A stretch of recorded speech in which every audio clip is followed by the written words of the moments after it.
Good afternoon, distinguished ladies and gentlemen. I initially was going to give what we described as a keynote, and I had the paper prepared, but I was just telling my son there, that there is nothing new for me to say here as a keynote. The panelists and those who have spoken earlier have done sufficient justice to all issues involved. The only area I felt people were a bit silent on, Professor Vin tried to capture a part of it when he talked about leadership. No matter how good, how innovative, how creative we are, if the leadership is corrupted and contaminated, it can never create an environment for your ideas to thrive. I know how many years I spent in self-exile, over a decade, not for stealing money or killing anybody, but for advocating for democracy, alongside the current president and many others like that. And that's because of evil criminal leadership. And many African countries have leaders like that that do not tolerate creativity and innovation. They will not support education. They will not support science. And when you have that kind of leadership, how on earth are we going to even care about the environment?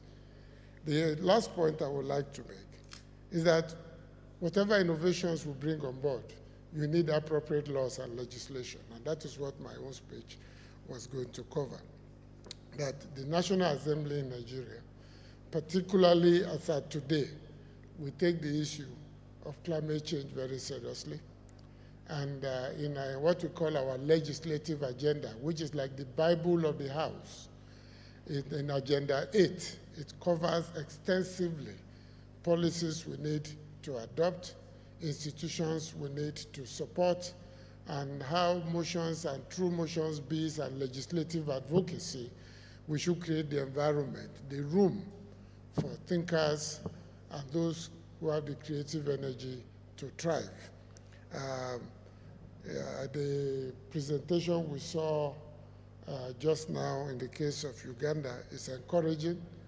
I'm not sure whether it is a private initiative or a public initiative, because that matters and makes a big difference.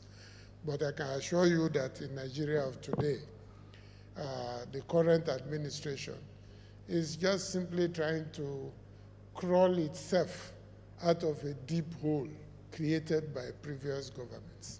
And this is not about political party. It's about having the vision and the mission, a sense of nation and a sense of mission.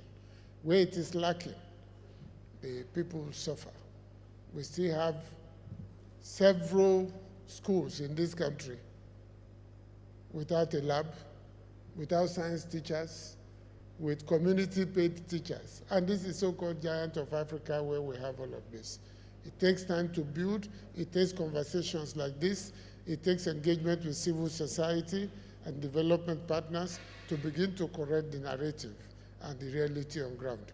But I want to especially congratulate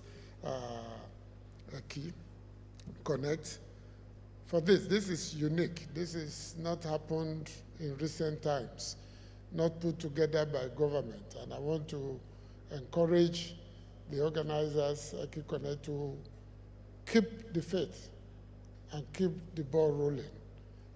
They're on the right track. I've engaged with them on some of their innovations before, and I have no doubt that they can do more. The tree planting, they voluntarily engaged in at the University of Abuja. No government has done that. Our governments don't even talk about planting trees. They don't. Environmental issues are not in our national discourse. In other words, there is no place you enter in this country and people are talking about environment, except maybe the Ministry of Environment. And that has to change if we're not going to suffer the consequences of using our own hands to destroy the environment that God has given to us. In this Abuja, the government cut down over 1,000 trees to build the second lane of the airport. But they spent a lot of money to nurture those trees, and we cut them down ourselves. I was here, I was crying. And those were economic trees, mango trees, orange trees. We cut them down. This is happening every day. There's no regulation. Somebody said if you tell every household to plant 3 trees, we would have made a major push. Great idea. But pushing it down requires leadership, requires vision, requires dedication, requires commitment, requires a sense of history, requires a global view that incorporates those issues that make people move from stagnation, to origination. Because the way we are, if we don't change these things,